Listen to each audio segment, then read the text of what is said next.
Question number 7 में क्या दिया है? संलग्न आकृति ए बी समानांतर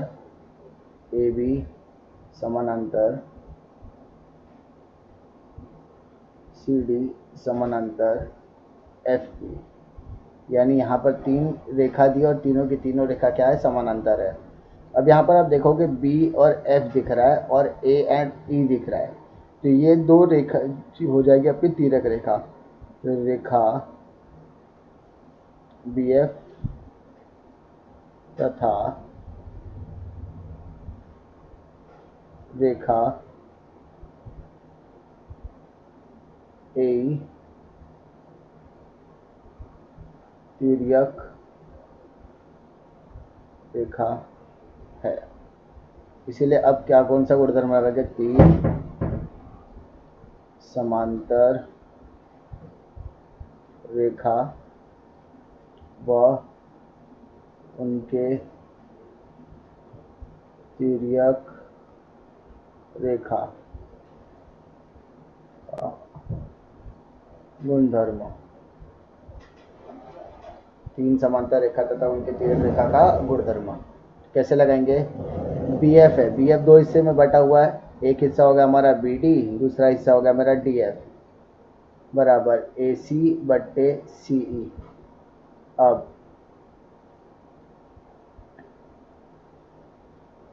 बी डी, इसीलिए बी डी का मान 8, डी का मान 4, ए सी का मान 12, सी का मान x। अब गुणा कर दीजिए, 8 का गुणा x से किया तो 8 गुणे x बराबर 12 गुणे 4, x बराबर 12 गुणे 4 बट्टे 8। 4 एकम 4, 4 दूनी 8, 2 एकम 2, 2 छंग 12, यानी x का मान आपका हो गया 6। ठीक है। अब आपको यहाँ पर ए का मान भी निकालने के लिए कहा गया है, तो मैं यहाँ बाजू में निकाल देता हूँ ए सी और ई। तो ए का मान कैसे आएगा बेटा? ए सी प्लस सी। ए सी का मान आपको दिया 12, सी का मान दिया 6, तो 12 और 6 कितना हो गया? 18, यानी ए का मान हो गया आपका 18। तो तकलीफ क्या दिया है? त्रिभुज एल एम एन में, तो त्रिभुज एल एम एन में किरण एम टी, यह कोण एल एम एन की समद्विभाजक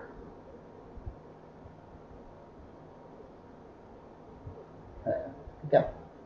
तो जैसा कि मैंने आपको बताया था, जब कोई भी किरण किसी भी कोण को संचालित करेगी तो हम लोग को क्या लगाना है? कोण समद्विभाजक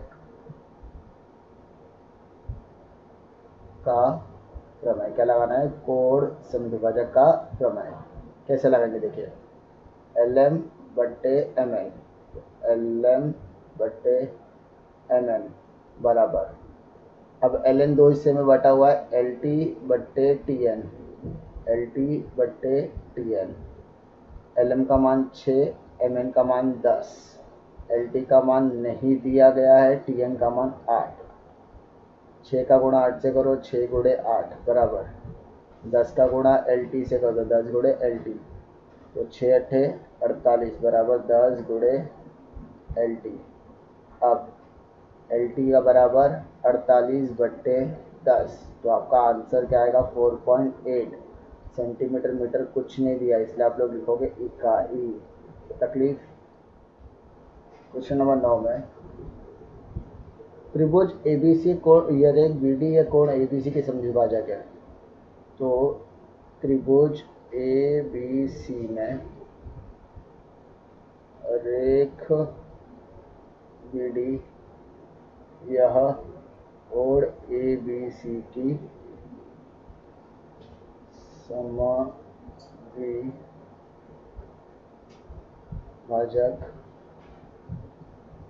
है। अब यहाँ पे समद्विभाजक यानी कोई रेखा किसी कोण की क्या है? समद्विभाजक। तो क्या लगेगा? कोण समद्विभाजक का प्रमेय लगेगा। कैसे लगेगा? ए बी बट्टे बी सी, ए बी बट्टे बी सी बराबर ए डी बट्टे बी सी, ए डी बट्टे बी सी। अब ए बी का मान क्या दिया है एक्स, बी सी का मान क्या दिया है एक्स प्लस 5, ए डी का मान एक्स माइनस 2, बी सी का मान एक्स प्लस 2। सीधा गुणा कीजिए, एक्स का गुणा एक्स प्लस 2 के साथ करोगे और एक्स प्लस 5 का गुणा एक्स माइनस 2 के साथ करोगे। अब किस तरीके से हल करना देखिए।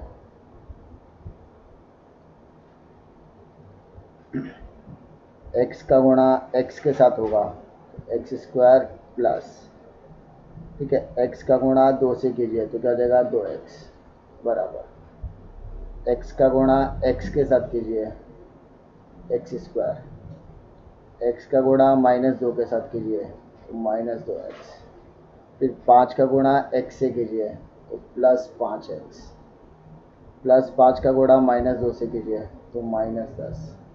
अब एक्स स्क्वायर प्लस 2x, यहाँ पे प्लस एक्स था, यहाँ पे minus x square, minus 2x था प्लस 2x, प्लस 5 था माइनस 5x बराबर माइनस 10।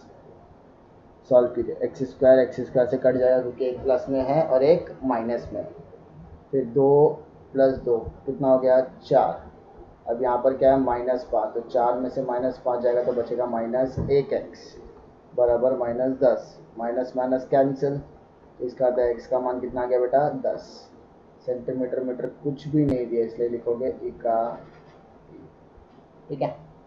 क्वेश्चन नंबर 9 पर 10 में क्या दिया है, संलग्न आकृति 1.44 में त्रिभुज के अंतर भागों में स्थित बिंदु x है, यानी ये बिंदु x हो गया आपका।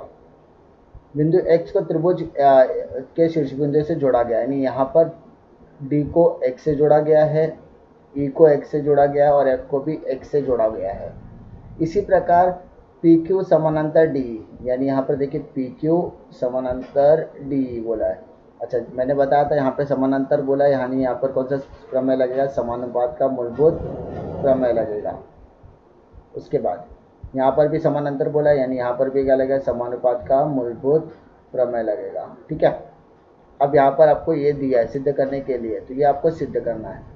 अब यहाँ सबसे अच्छी चीज़ क्या है, यहाँ पर चौखट को पूरा करने बोला है, यानी ये कृति तरीके का सवाल है। तो कृति हमको पूर्ण करने का है, तो हमको सबसे पहले क्या करना है, कृति को वैसा का वैसा ही लिखना है। त्रिभुज एक्स डी में पी क्यू समानांतर डी, ये क्या है हमको क्वेश्चन में दिया है, इसलिए हम लोग यहाँ लिखेंगे दत्त। उसके बाद क्या क्या दिया है, पी क्यू समानांतर डी, तो कैसे आएगा देखो, एक्स का पी से, पी का डी से, एक्स पी बट्टे पी डी, और फिर x का q से, q का e से, तो एक्स क्यू बट्टे क्यू ई। पहले वाले में कोई दिक्कत नहीं आएगा।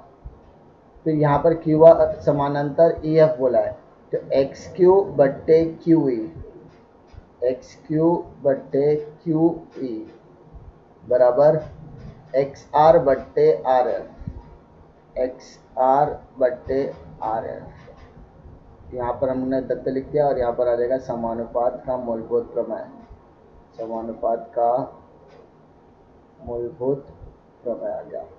अब देखिए यहाँ पर ये वाला हिस्सा और ये वाला हिस्सा आपस में क्या, आपस में समान है, तो बचा क्या, एक्स पी बट्टे पी डी और एक्स आर बट्टे आर एफ, यानी हमें ये वाला हिस्सा और ये वाला पार्ट हमको लेना है, और इसके हिसाब से कथन 1 और 2 से समानुपात का मूलभूत प्रमेय का अगर विलोम लगा दोगे तो आपका यहाँ पर समानांतर भी हो चुका, ठीक है। क्वेश्चन नंबर 10 भी हो गया हमारा। क्या दिया, क्वेश्चन नंबर 11 में दिया है त्रिभुज ABC में AB बराबर AC। तो सबसे पहले हम लोग एक त्रिभुज बनाते हैं,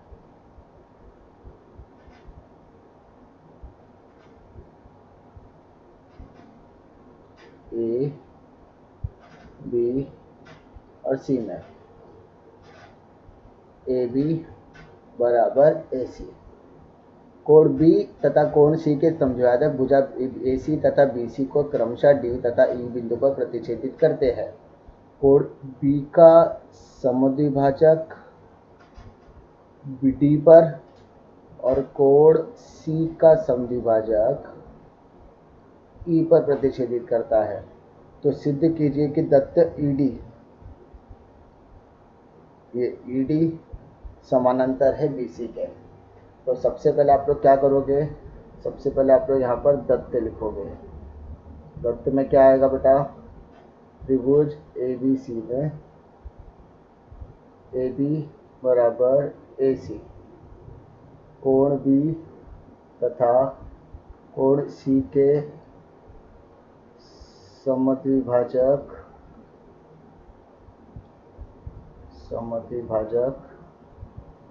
भुजा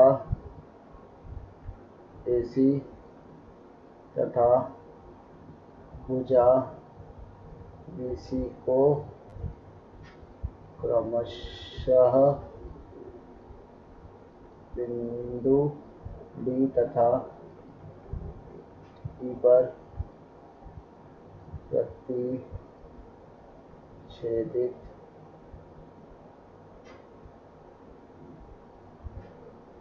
करते हैं। ये मेरा हो गया दत्त। अब मुझे साध्य क्या करने बोला है, साध्य में बोला है रेख ईडी समानांतर रेख बीसी। अब उत्पत्ति की तरफ आते हैं हम लोग। सबसे पहले त्रिभुज ए बी सी में जैसा बोला है वैसे ही हम लोग लेने वाले। रेख बीडी, यह कोण ए बी सी का समद्विभाजक है, ठीक है। ये देखिए यहाँ पर बीडी दिख रहा है। अब ये क्या कर रहा है, कोण बी को क्या कर रहा है, समद्विभाजित कर रहा है। तो इसको समद्विभाजित कर रहा है। अब मैं यहाँ पर लगाएंगे कोण समद्विभाजक का प्रमेय, कोण समद्विभाजक का प्रमेय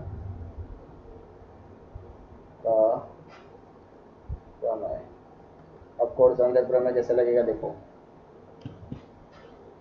ए बी बट्टे बी सी, ए बी बट्टे बी सी बराबर, अब बी के सामने क्या आ रहा है, ए सी आ रहा है। ए सी दो हिस्से में बढ़ गया, एक तो हो गया ए डी, दूसरा हो गया डी सी।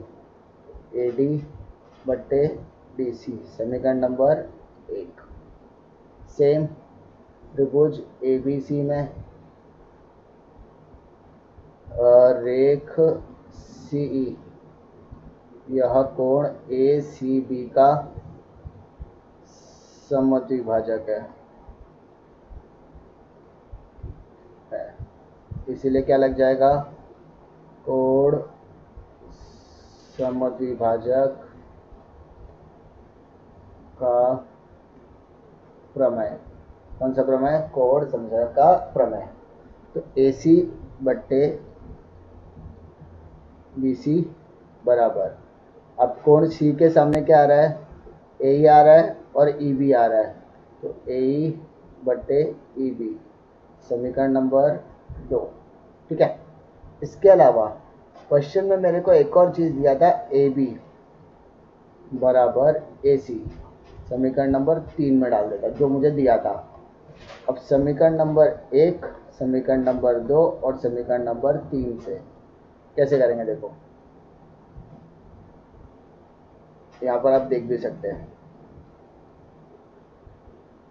यहाँ पर देखिए ए बी आपको दिख रहा है और ए सी, इसको मैंने यहाँ पर देखिए कलर कर दिया। ए बी और ए सी आपका क्या हो गया, सेम हो गया। उसके अलावा बी सी और यहाँ पर बी सी सेम हो गया। अब ये दोनों सेम होने की वजह से बचा क्या, बचा हमारा ए डी बट्टे डी सी बराबर ए ई बट्टे ई बी। इसीलिए अब देखिए कैसे आ गया, ए डी बट्टे बी सी, ए ई बट्टे ई बी। तो इसलिए हम लोग बोलेंगे समानुपात का मूलभूत प्रमेय का विलोम, समानुपात के मूलभूत प्रमेय का विलोम। तो हमारा आ जाएगा मान, रेख ई डी समानांतर भुजा या रेख बी सी, और लास्ट में लिखोगे अतः सिद्ध हुआ